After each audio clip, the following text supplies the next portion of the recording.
Then there's some tattoo artists today will say, well, I'm booked up for 3 weeks. I said, no, you're not booked up for 3 weeks, buddy. They own your ass for 3 weeks. So I never would work by private appointment. How do you get a tattoo by you? I said, you know, there's a sign on the door with the hours. I'd recommend they're getting there early, but I'm not making an appointment with you because nobody's owning my ass.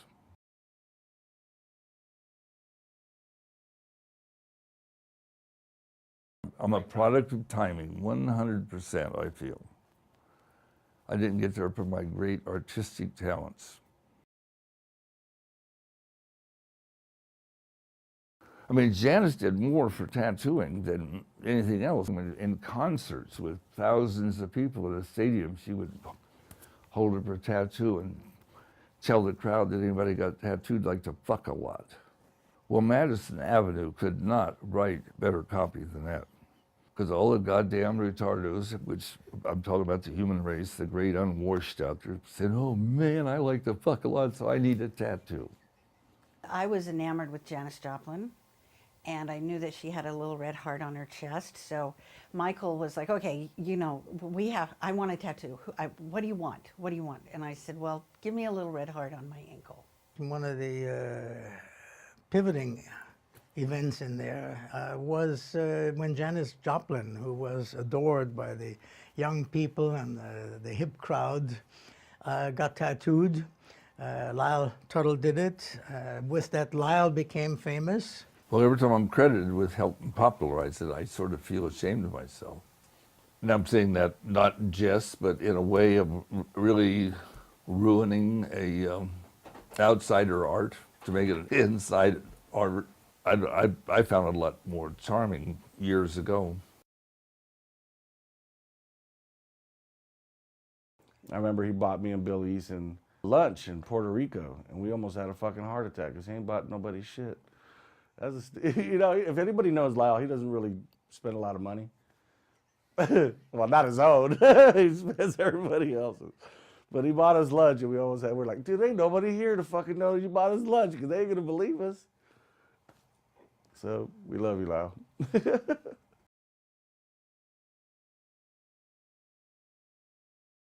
When I was around 18 or 19, I tried to get a job with Dennis Dwyer, and he told me just to get the fuck out of his shop. And I was like, okay, cool, you know. And then like 20 years later, he's like, why didn't you ever come in for a job? I'm like, Dennis, I did, and you told me to get the fuck out of your shop, you know? It was very secretive in the old days, and people didn't want to tell you anything. Some people you worked for, even when you needed supplies or whatever, they would get it for you. They wouldn't give you the address of the supplier because they feared that, you know, if you got this knowledge, then you'd get your own stuff and then you'd open up down the street. And of course, little did they know, you know, how it is these days. I mean, it's almost like there's a tattoo shop on every corner, and it was never supposed to be like that. I mean, I remember early on, I couldn't find somebody to rent a spot for me. You know, and now you go to the mall, the big shopping mall, you know, and there's a tattoo shop there. There's one in Albuquerque right at the shopping mall, and you know, it blows my mind. I go to little towns. It used to be that you needed, you know, at least several 100,000 people in a town to support one tattoo shop. I go to places now that the population can't be 1,000 people, and they got a damn tattoo shop. You know, sometimes I get sick of seeing them. You know, it's like, oh God, not here too. You know. In the old days, we tried to make tattooing more respectable, more acceptable, but it got way out of hand, and now it's just too acceptable. And I don't know about respectable, but you know, it's become, you know, way too popular, and it was more like an, I don't know, underground thing almost back in the day, an outlaw thing, blue collar thing. You know, it was, you know, it's lost a lot of its charm. Now that it's big, and you have high production studios owned by people that wouldn't even get a tattoo, I think I'll be honest with you, I think that's going to eventually die. And these people, Brian Everett, Jack, Rudy, they'll be fine. But I think the industry is going to kind of die like disco a little bit, in my opinion. But the ones who really are craftsmen and artisans who really pushed, they'll be fine.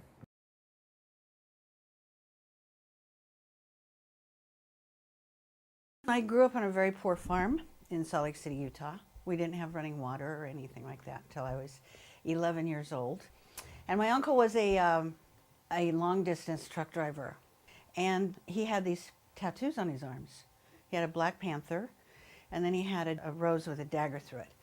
And to me, when I was listening to his stories, I realized that he got those on the highways.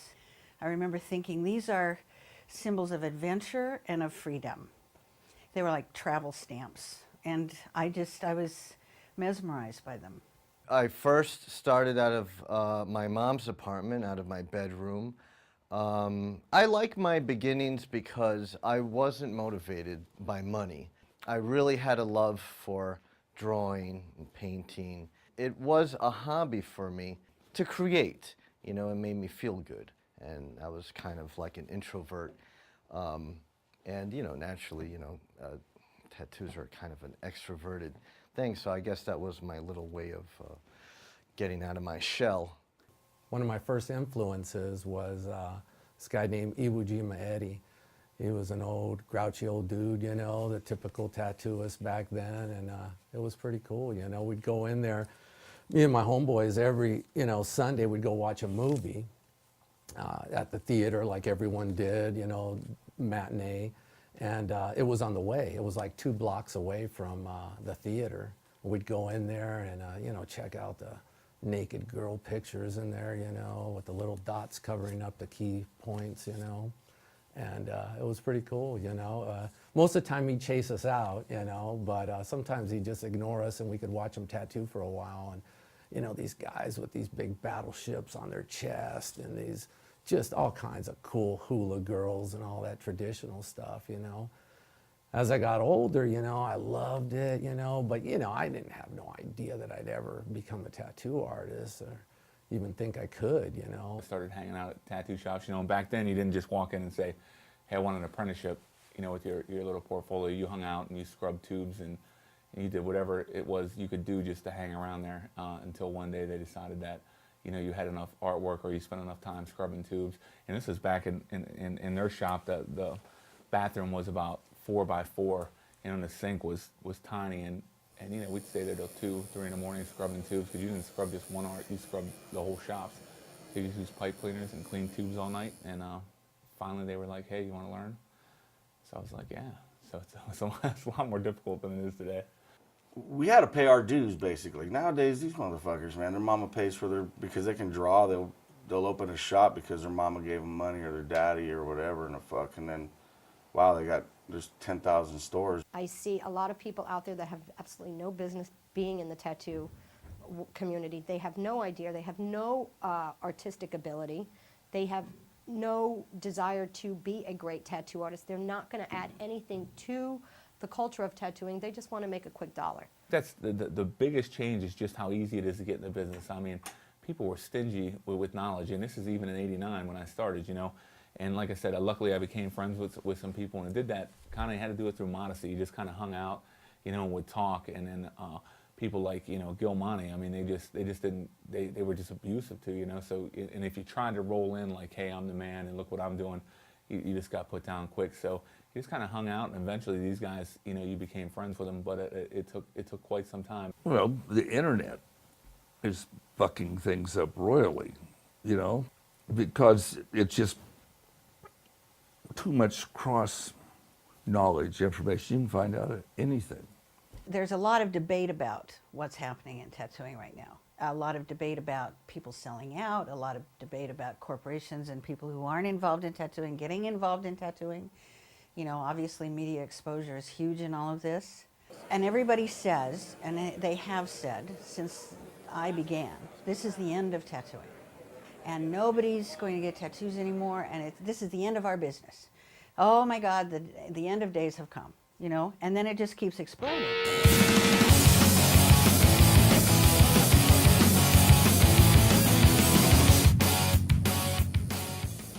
You know, obviously now it's more mainstream, it's glitzy, if someone has some new product to rub on your skin, it is a little sickening. You know, I've been in the business 25 years, and I'm actually starting to feel like a little bit of an old timer, even though, you know, I don't look it, I don't feel old. But I understand the romance of when tattooing was illegal in the city, when you had to know somebody, you know, to get a good tattoo and that sort of thing. I think there's always going to be that sort of underbelly of people judging tattooing as not really socially acceptable. And there's part of that I like, because I think it tends to bond people in the industry closer together rather than having it as a highly commercial, viable profession. The artwork is impressive nowadays. These fantastic artists, but one of the things that does bother me is a lot of people don't know the techniques and learn the old-time techniques that we learned from scratch to how to do things, and a lot of that has been lost with the new artist. Wow, I know people, I swear to you, that have been tattooing less than a year that have apprentices and are teaching them how to tattoo. And it's ridiculous to me, it's ridiculous. I would say probably 1 out of 100 people tattooing today should be tattooing, or I would consider an artist. You know, the rest of them are just chuckleheads and ass clowns that are friggin' out there trying to make $1 off it, you know. 80% of the kids out there don't know how to fucking make a needle. There's a lot of people who can't even tune a fucking machine. They buy a machine because their other one quit working. It's like, you know why? Because that screw fucking moved, you moron. You know, it's crazy. But it's stuff like that, and you show these to new kids, man, they don't know. You know, they don't know where these frames came from, or where any part of the history of it, you know, and they don't give two shits. They just want to come in and tattoo and make quick buck, be rock stars, and you know, get a hot girlfriend. That's their whole intention for doing it, because it's cool, and we put it on TV, and you know, we've glorified it. But you know, I guess it is what it is. You can't go back and make that any different. You know, I wish you could. The people that are behind the tattoo reality shows, you know, the people that are really, you know, again, the powers that be, those people don't have any tattoos. And it's all about ratings for them. And, you know, it's about, even though they may not mean to exploit it, they do exploit it. They believe that you need all this drama added into the show. And if there's not enough, you know, naturally, we'll inject some. We'll just make this to where, you know, these guys aren't getting along, or you get some real wacky clients, or, you know, some kind of, you know, bullshit like that, you know, to make it interesting. You know, and meanwhile, there's no disclaimer about, like, you know, hey, these tattoos are being performed by professionals. Do not try this at home. Do not purchase starter kits. Then, you know, then you'll see like something like Kat do a portrait in what appears to be 10 minutes of real time. No caption though that says actual tattoo time 4 or 5 hours, whatever it took. Actual healing time, you know, 4 weeks later. But it appears to the untutored viewer like that portrait was actually put on in 10 minutes. Could have taken 10 hours. And the tattoo heals up instantly. You know what I mean? And that's not the case. Now, everybody with a tattoo, all tattooers know better, but how many hundreds of thousands of people see that and they think that's the reality? Or they go to my shop or some other shop and they think, well, hell, Kat Von D did that portrait in 10 minutes. We mean it's going to take 4 hours. You know, you have to deal with this kind of crap. The fallout. We have to tell them, that's TV. That's not reality, but, you know, people think it is. People, you know, scream about the tattoo television shows. I absolutely think they're good things. Because if you live in Podunk, Iowa, and you think you want to get a tattoo, it used to be that you would go into this tattoo shop. Now, you had no idea what you would find in there. Could be this big fat guy with Chinese food in his beard. It could be, you know, some sexual pervert who's, you know, going to take advantage of you. I mean, it's a biker. There's a big spectrum of tattoo shops and the way people work.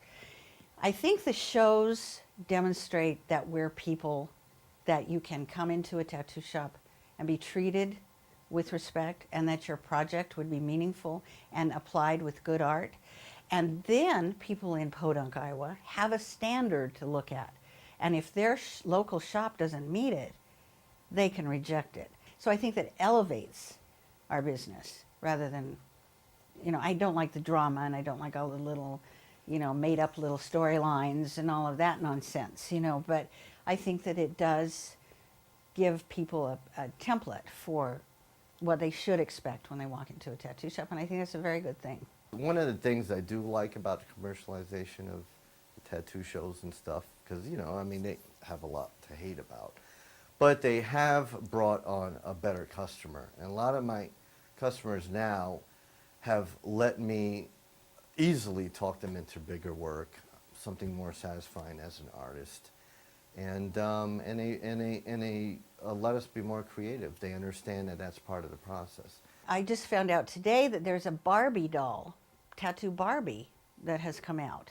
And this doll has all these little tattoos that you can put on and take off, and you know, she can get covered or not. And these little 4-year-old girls are going to be playing with this little Barbie doll and putting tattoos on her and taking them off. In our culture, all of these children are being primed at the age of 2, 3, 4 to think that tattoos are normal. And then on the media, of course, as you know, the casualization of clothing becomes more and more apparent. You know, we see sports stars, models, you know, musicians and so forth, all, you know, running around completely covered practically. So what I think has happened is just the whole casualization of our culture and all of these kids being primed has created a whole new, like, there's no stigma to tattooing. I mean, it's a good thing they hurt, because if not, every pussy in the world would have one. You know what I mean? If you could just go in and just like have somebody draw on you and it's like it's permanent. Well, I didn't feel. You know how many more people would have them? Virtually everyone would have them. You know? So it's a good thing they still hurt. I've tattooed someone that his little girl died of SIDS, sudden infant death, and he held her teddy bear while I did the tattoo on him. And as I was doing the tattoo, he had tears running down his cheeks. And it was odd because I felt like I didn't have the right to be there, but I was the reason it was happening. So, you know, it weighs a little heavy on you sometimes, you know. You know, I did a portrait on a woman of her son, and he looked so healthy in this photograph that she used, you know, and it turned out he had drowned, you know, which was, of course, very tragic. But yeah, you do get to, a lot of times you end up sharing that, you know, with this person you're working on, because I guess they obviously feel like, you know, you're a person they can talk to, and you know, they want to tell the story about this person they're getting a portrait of that's going to be a permanent memorial. I had someone else that I did his son that had cancer, and his son had actually knew all these professional football and baseball players, and like he'd throw out the first ball, you know, at the Red Sox game, and this young man had written a book for other kids that suffered with cancer.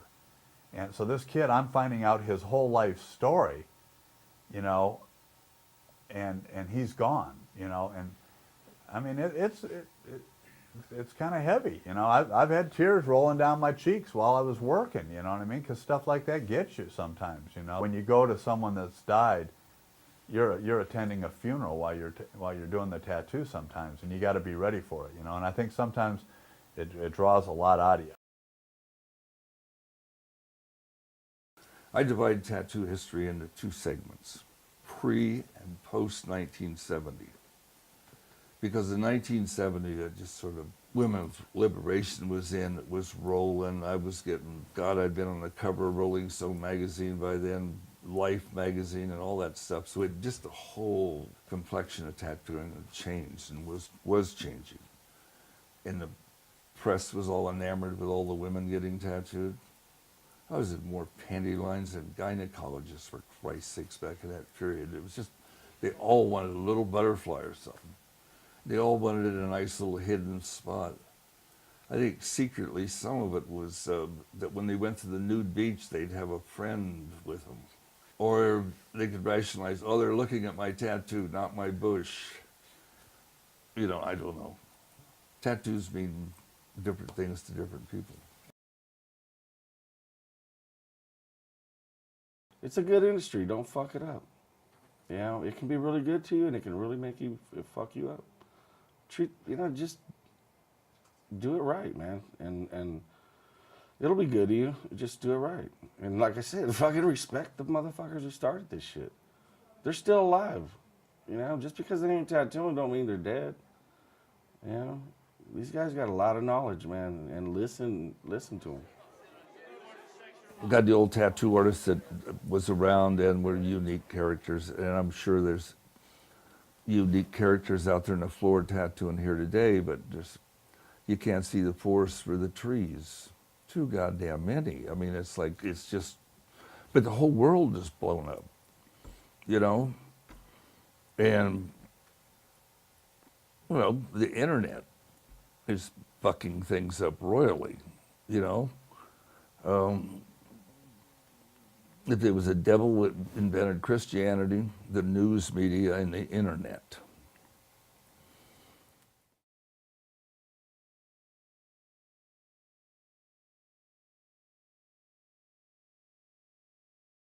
I got tattooed. Lyle Tuttle did it. With that, Lyle became famous. Well, every time I'm credited with helping popularize it, I sort of feel ashamed of myself. And I'm saying that not in jest, but in a way of really ruining a outsider art to make it an inside art. I found it a lot more charming years ago.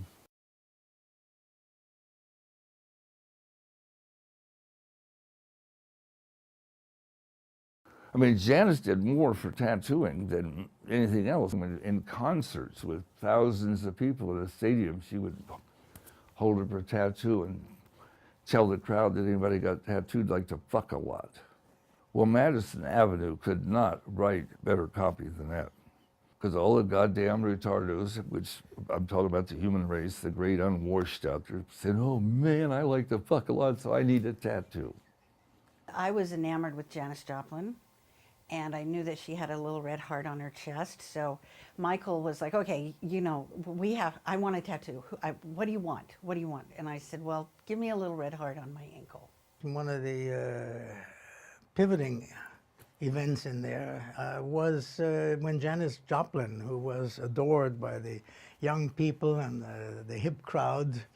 I would work by private appointment. How do you get a tattoo by you? I said, you know, there's a sign on the door with the hours. I'd recommend they're getting there early, but I'm not making an appointment with you because nobody's owning my ass.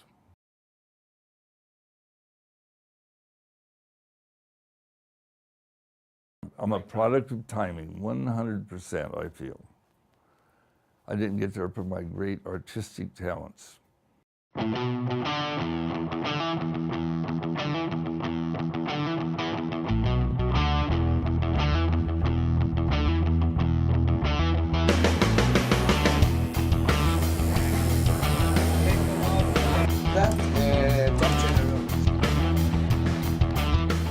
Then there's some tattoo artists today will say, well, I'm booked up for 3 weeks. I said, no, you're not booked up for 3 weeks, buddy. They own your ass for 3 weeks. So I